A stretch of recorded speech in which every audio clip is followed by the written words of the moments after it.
If you've been doing endless squats but still aren't seeing the glute shape you want, you're not alone. The truth is, not all glute exercises are created equal. Some barely activate your glutes at all, no matter how tired your legs feel afterward. In this video, I'm showing you 5 of the best glute workouts for women, exercises that target every part of your glutes so you can build strength, improve shape, and support a healthier lower body. And stick around, because at the end I'm giving you a full weekly plan you can start using this week. Welcome back to the Daily Health Fix, where it's one day, one fix, one habit at a time. If you're new here, I break down health and fitness topics using real research, no gimmicks, no shortcuts, just what actually works. Today we're talking glutes.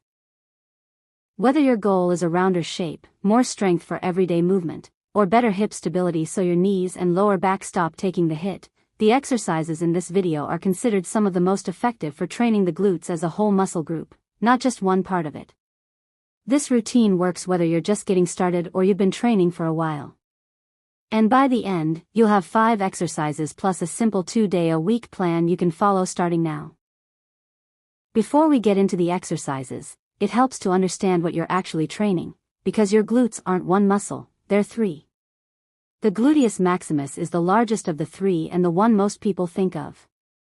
It's responsible for power, things like standing up from a squat or sprinting, and it plays the biggest role in overall shape. The gluteus medius sits on the side of your hip. It's a smaller muscle, but it's a big player in hip stability, and it's what gives that side fullness a lot of people are chasing. The gluteus minimus sits underneath the medius and works alongside it to assist with hip movement and stability. Here's the key point. If your workouts only hit one of these 3, you're leaving results on the table. That's why this list includes a mix of movements, so every part of your glutes gets trained.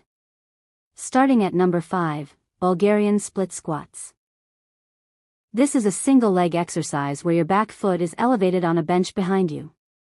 Because you're working one leg at a time, it demands more balance and forces your glutes and stabilizing muscles to work harder than a standard squat.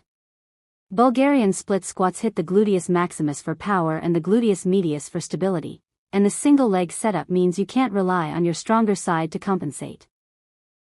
For proper technique, stand a couple of feet in front of a bench, rest the top of your back foot on it, and lower your body until your front thigh is close to parallel with the floor. Keep your torso upright and your front knee tracking over your foot, not caving inward. The most common mistake is leaning too far forward, which shifts the work into your quads instead of your glutes. So keep your chest up and drive through your front heel. Aim for 3 sets of 8 to 10 reps per leg. If you're newer to this movement, start with bodyweight only, and don't worry about depth right away. Go as low as you can with control, and let your range of motion improve over time. Number 4 is the Romanian deadlift, often shortened to RDL.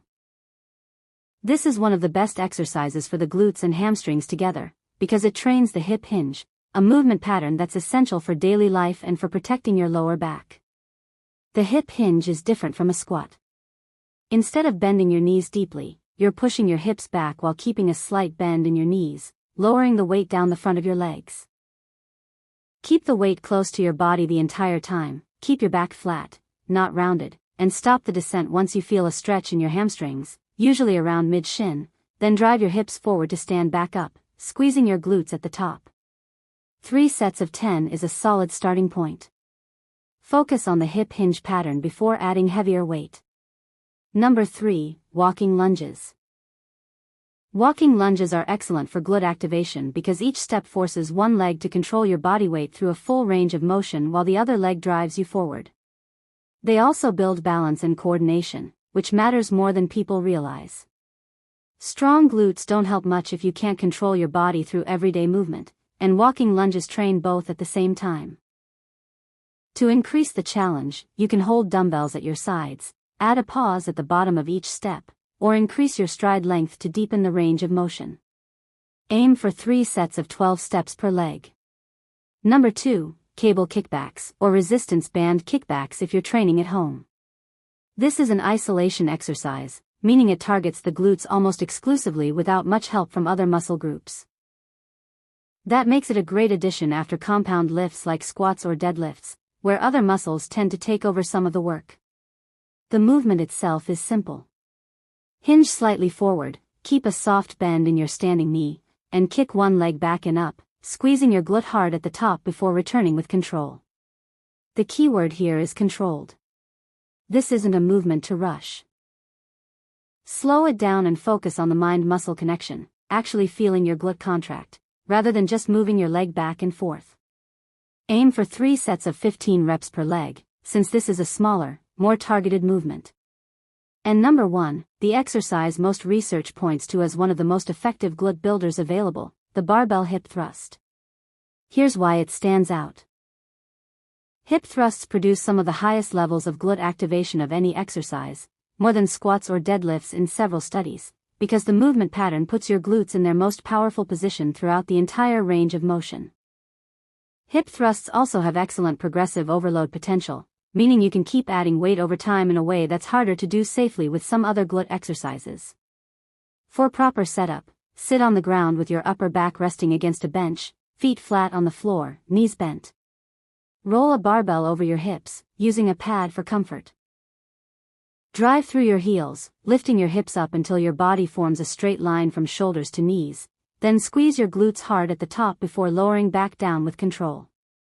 The most common mistakes are overextending your lower back at the top instead of stopping at a straight line, and letting your knees cave inward, so keep your ribs down and your core braced throughout. This one is worth mastering with lighter weight first, since form matters more here than almost any other exercise on this list.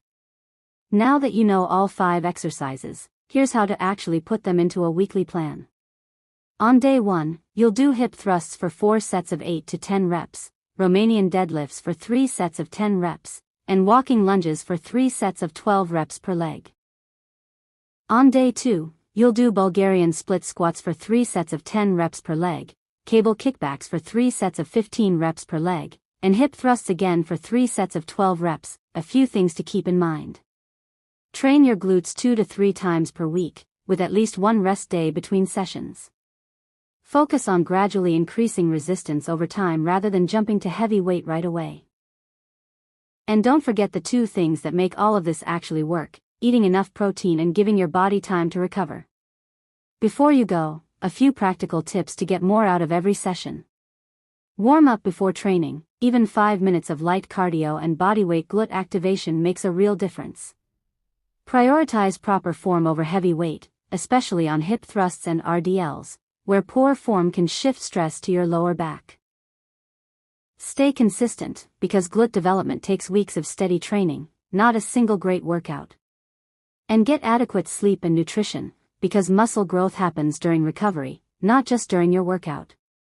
So to recap, your 5 best glute workouts are Bulgarian split squats, Romanian deadlifts, walking lunges, cable kickbacks, and barbell hip thrusts. Start with a weight you can fully control, focus on technique first, and let the weight increase come naturally over time. Which of these glute exercises is your favorite, or which one are you excited to try? Let me know in the comments. If you found this video helpful, don't forget to like, subscribe, and turn on notifications for more science-based health and fitness content.